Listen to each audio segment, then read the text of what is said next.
Okay, we're going to have to do this within 10 minutes. Next segment. So this is the last segment that we have to talk about because I was just really looking forward to this all day. You guys know what we're about to talk about. I want to make sure that I have all of my notes. I don't need this note anymore. Okay. Let's hit the hydro. So, President Donald Trump, and let me just, again, I'll ask you another question here, another question of the day. On a scale from 1 to 10, how awesome was this information bomb drop? It was like a fogger for termites, just winning. When Donald Trump at the press conference, don't enter that dwelling for 48 hours. My winning will mess you up.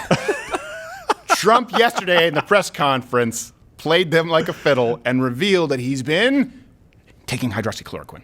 A lot of good things have come out about the hydroxy. A lot of good things have come out. And you'd be surprised at how many people are taking it, especially the frontline workers, before you catch it. The frontline workers, many are taking it. I happen to be taking it. I happen to be taking it. Hydroxychloroquine. You just hear the buzz. Everybody. Right now, a couple of weeks ago, I started taking it. Because I think it's good. I've heard a lot of good stories.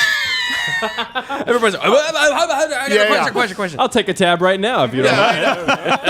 Throw it in my mouth. It was a smartie. So that's going to get photoshopped. I've been taking them like M&M's. Could we maybe coat one in a peanut? A peanut with a candy shell, maybe a salted pretzel. Ooh. It's perhaps, I don't know, Fauci. We can't do that. I'll put it in the sunlight; it'll melt a little bit. I just want him to just send sample packs home with the whole media, and then just be like, "Hey, one for you. If you need any more, just send an email here." And then all the ones that email, he's just like, "Look." Well, here's the thing: is this is calling the media what they were saying? Oh, if you believe in it so much, why don't you take it? Like if you believe in ending lockdown so much, why don't you go outside? And we're just like, I'm outside. Well, why don't you go lick a lamppost? Because that's gross. See? So got scared. Nancy Pelosi responded exactly how you would expect. I warn you that the following clip is disturbing visually.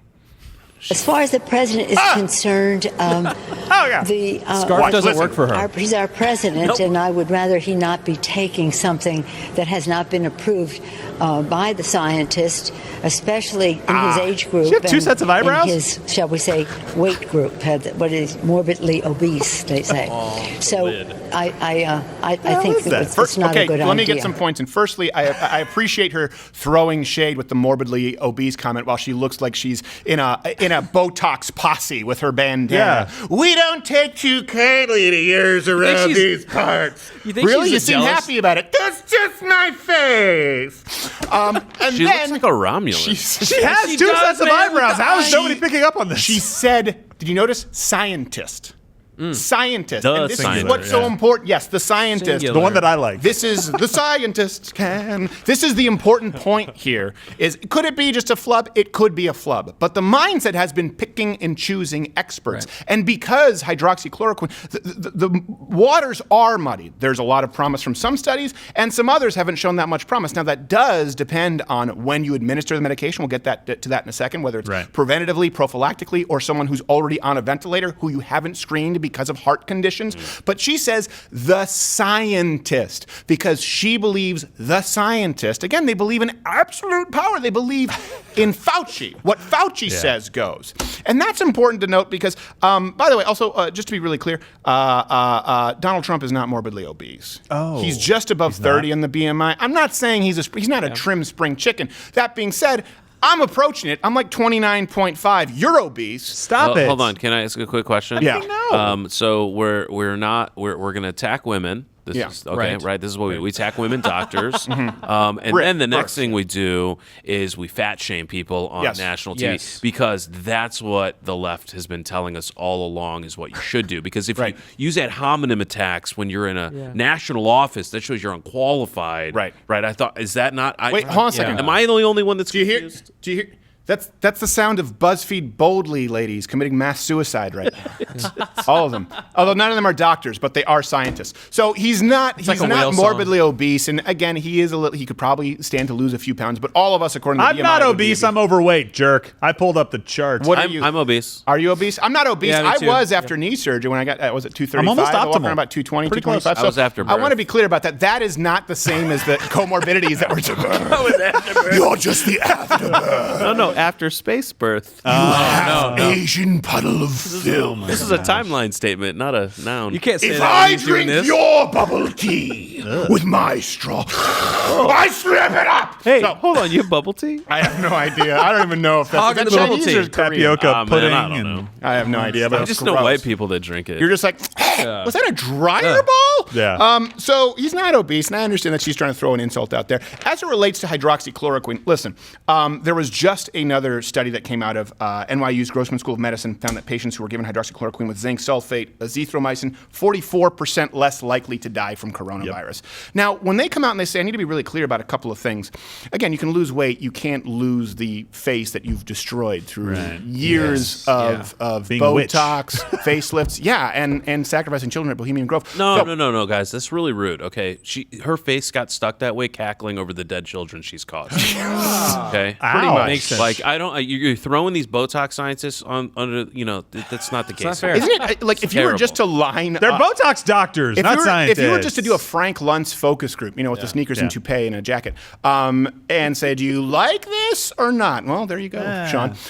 If you were to just take children and do a focus group and put Dr. Birx next to Nancy Pelosi, you'd be like, and spot the evil. That one. It Wouldn't even be No. close. It's like Spy versus Spy. It's like it was contrasted cartoonishly effectively.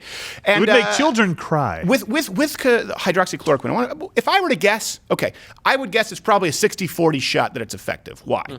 Couple of reasons. Because we have a lot of studies, we have a lot of metadata, and we have a lot of frontline doctors, like Donald Trump was talking about. I can't talk about all of it publicly, but I know many doctors, and I know many people who've been working with folks who have coronavirus, and they use it prophylactically. They've used it with specifically zinc.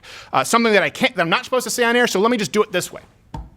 This does matter when doctors are prescribing it and using it themselves. Yeah. Now, why are they using it themselves? Because it's been FDA approved for 40 years, and it's been prescribed for malaria, lupus. It's very common. The FDA warning, when people say it's so ineffective, it's so dangerous, the FDA had to come out and issue a warning. They didn't issue a new warning. Not true. They reissued the same warning that you shouldn't take it if you have, and they listed the conditions, like a heart condition, right? High blood pressure. Yeah. We've already known that. Yep. And again, the key is in the dose. If you look at the Young Turks, you look at CNN, they're constantly citing the Brazil study. Right. Well, they were using a high dose, and they didn't control for the fact that they didn't screen people out who had heart conditions who had no business being on the medication in the first place. Now, it doesn't necessarily mean that it works, because we do have quality studies, and we have studies that are kind of a question mark.